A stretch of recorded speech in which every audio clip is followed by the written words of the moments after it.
What's your personal opinions about study abroad? Well, I don't like them. You don't? No, not at all. About study abroad, like the people, like group of people. How much time do we have? Good question. Something that we've been discussing, not only in terms of staff and faculty, but also we've heard from students over the years that they've noticed a divide. I guess it's just kind of a different, we have different maybe goals. Well, first of all, I wouldn't call it a division. Just from being a study abroad, I wasn't really aware that that was, like a thing. Miami kids. Yeah. I mean, they're a handful. I'm not saying they're bad, but I feel like there is definitely a big divide between the two. I don't know, it's just people approaching school two different ways, and there's no right or wrong to it. It just is what it is.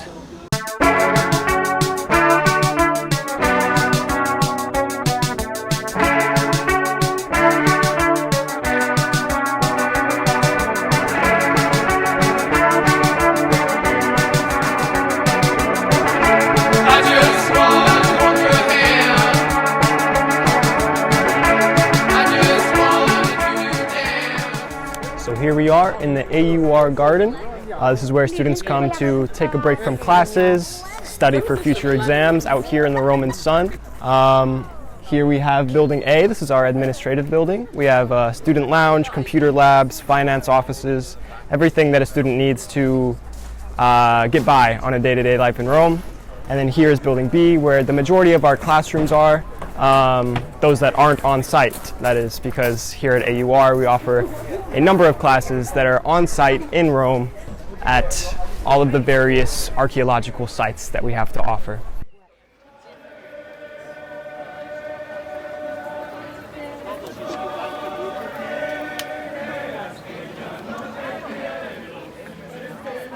Personal opinions about study abroads. About study abroad, like the people, like group of people. So my name's Molly. I'm from Miami, but I live at home in New Jersey. Awesome. And what's your position here at AUR?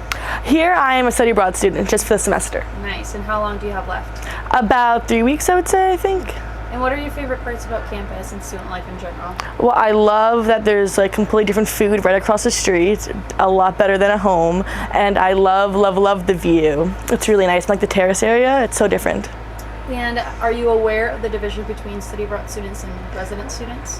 Slightly. It's usually come to my attention, but I don't really haven't really felt it as much. I think study abroads are very curious people. They love to travel. There's obviously a good and bad about them as a group of people. I think it's amazing how we want to seek new experiences, but I think a lot of the times it can come across as being not closed-minded, but it's just very obvious that you are a study abroad student. So you're kind of clueless as to what's going on in other cultures and other parts of the world. And your opinion on the difference between the two groups? I think it makes sense. I haven't really been that involved to kind of stick to my roommates because I go on trips with them all the time. So I haven't been that involved, but I can see how it could be a small thing around campus. And do you see a difference between the two or any similarities between the two groups?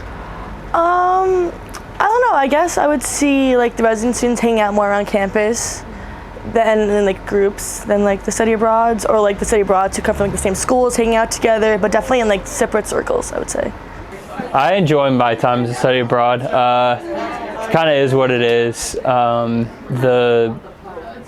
It's just so two completely different students to study abroad versus a resident, and it kind of is what it is, and I feel like that's just how it always is going to be. So were you aware of the division between the two groups?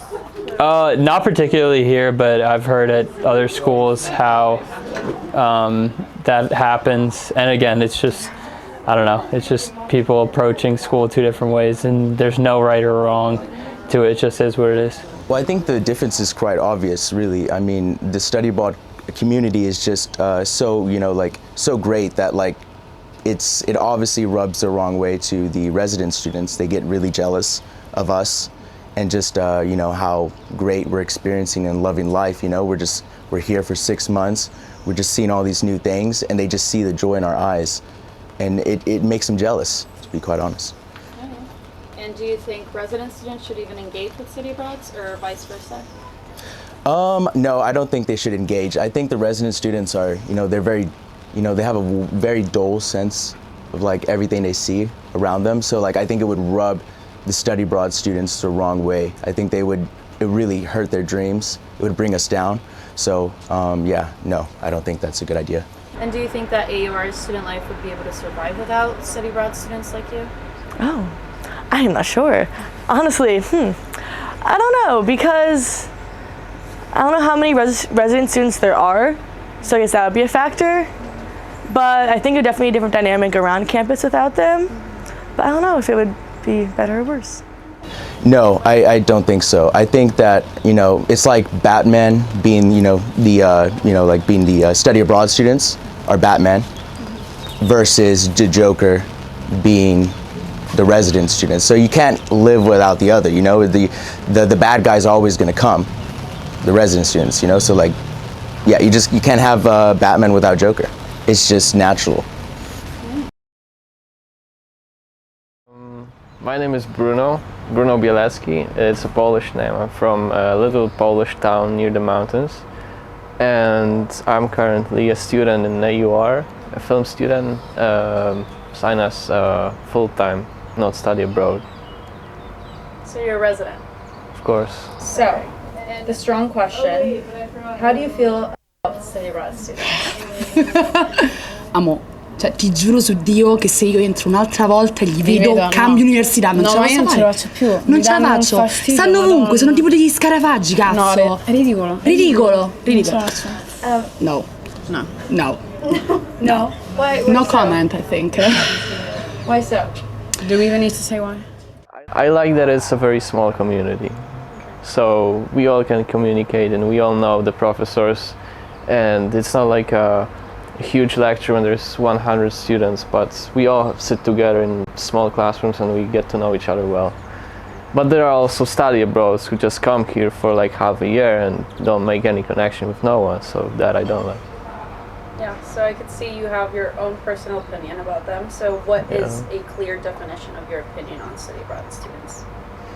How much time do we have? How much time? No, I like the concept of having an exchange. I used to play soccer, and every semester we used to have a different team because of these damn study abroads, right? So we couldn't cooperate well because cooperation needs time, you know? So when we played soccer, it was like every time there was someone else. We couldn't get this relationship with each other, so we didn't have a teamwork. And the same goes for school. They're absolutely terrible, you know? I have no idea how they are still here, you know? They shouldn't be, because we can get cooperation. We can have a teamwork, you know, in just half a year. And then also they don't care, you know? Only one semester and then they are out. So who cares? Big question. How do you feel about the other study abroad students here at AUR? Well, I don't like them. You don't? No, not at all. Why? They're like, they don't give a shit about anything that's going on here. They don't care about studying. They just party and getting drunk and like, I don't know, wasting their time. Yeah, for example, you Miami kids. Yeah. But Do you think AUR could be a school without study abroad students? no. No. I mean, it's a tiny school. Yeah. Even, we need them, but they are annoying. My personal opinion on study abroad students, they're AUR students. They're here only for sometimes a semester, sometimes less. In summer session, maybe for a month. Sometimes they stay for a full academic year. But for the time they're at AUR, they're AUR students. I think they bring a lot to our campus in terms of just diverse backgrounds. Of course, it comes down to expectations and what students want to achieve while they're studying abroad, whether it's for a semester, an academic year, or for an actual degree.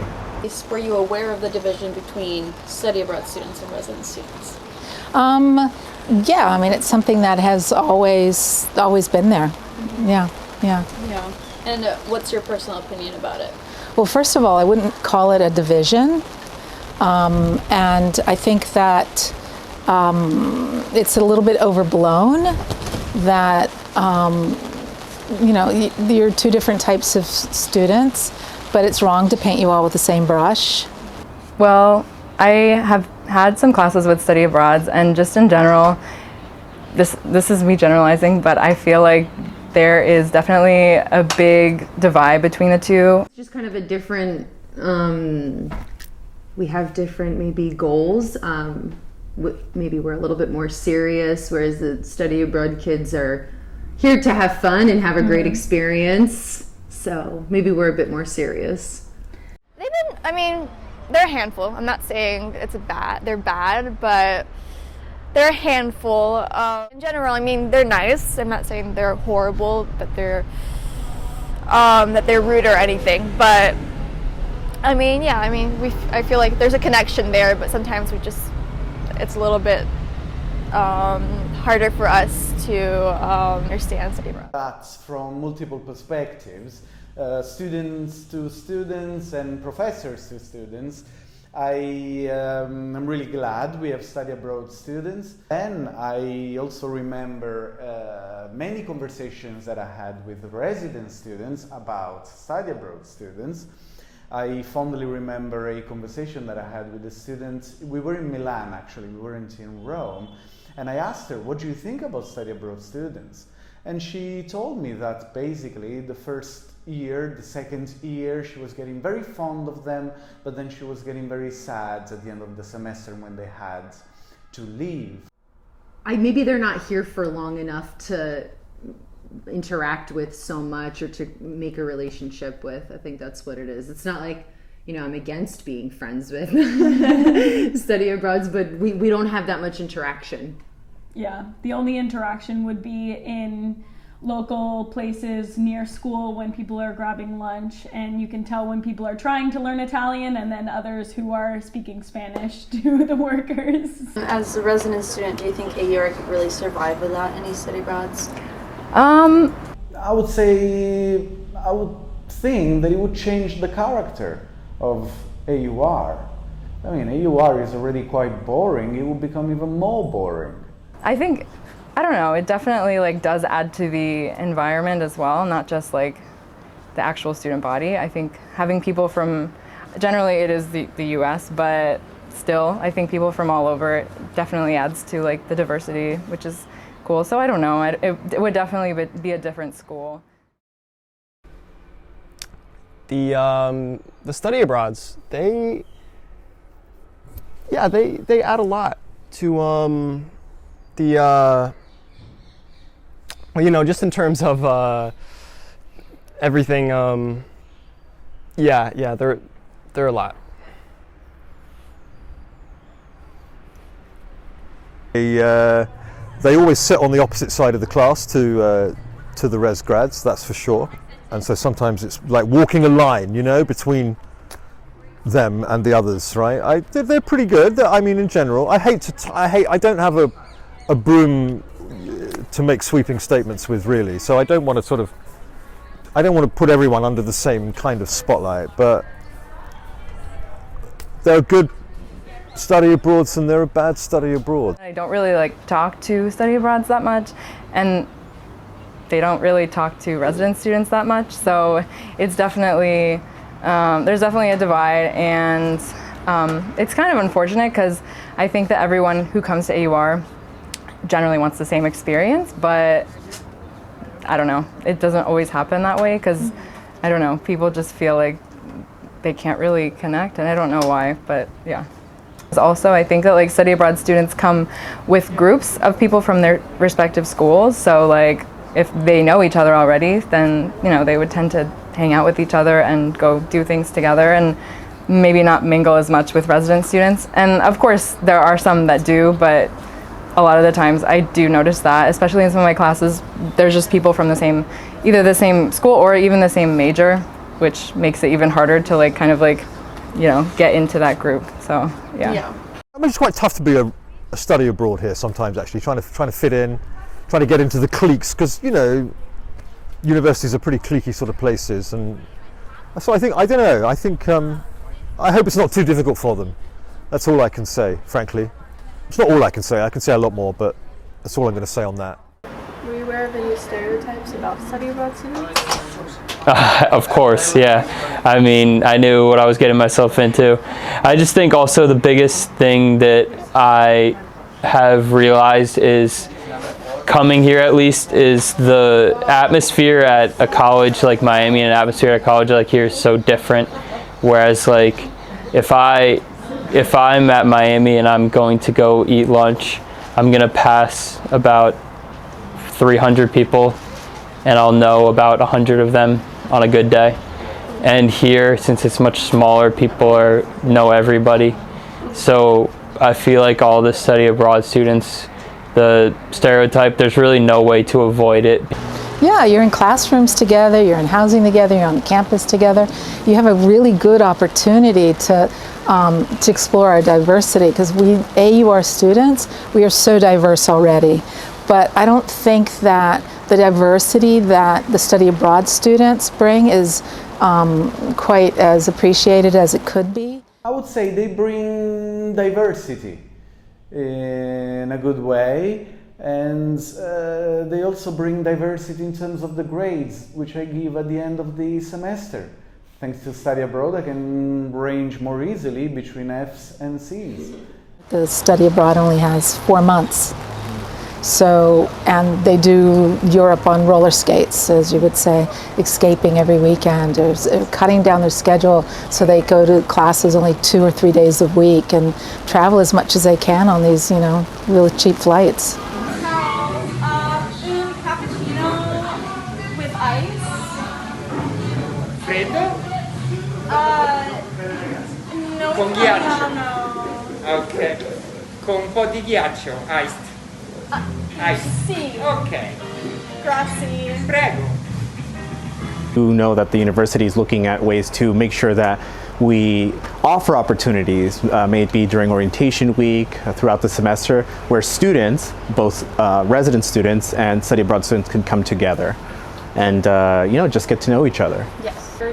Yeah, I think everyone would benefit from engaging with each other, but I can see how it could be difficult to like engage and like stay connected for a while. Because I think it'd be a really good opportunity for study abroads to, you know, get to know the school better, get to know the area better and the culture better, and study abroads can kind of learn from them and take guidance from them. I know that I hear that some degree-seeking students, sometimes they tend not to get too close to study abroad students because they leave soon after 3 months and a half, and they don't want to get hurt when they leave.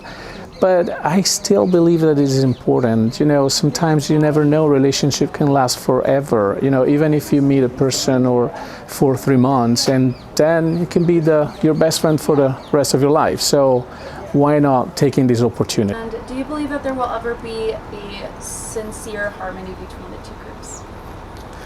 Harmony is an interesting word. I think that it depends on who you ask, you know, in terms of the definition of the word harmony.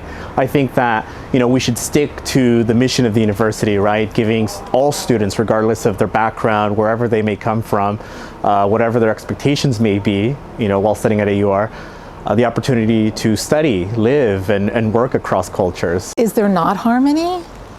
Are you guys not seeking harmony with them? Huh? So, I mean,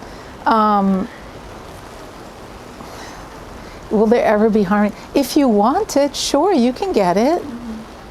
Why not? Setting aside a couple of bar brawls and a couple of students slapping each other, not at all. I've never seen a fist fight here between a res grad and a study abroad, but I'd pay a lot of money to I might even try and fix that. Maybe later, you know what I mean? We'll set up a fist fight. That would be brilliant. Yeah. Dude, I don't understand what your fucking problem is. You are my fucking problem. Stop being ridiculous.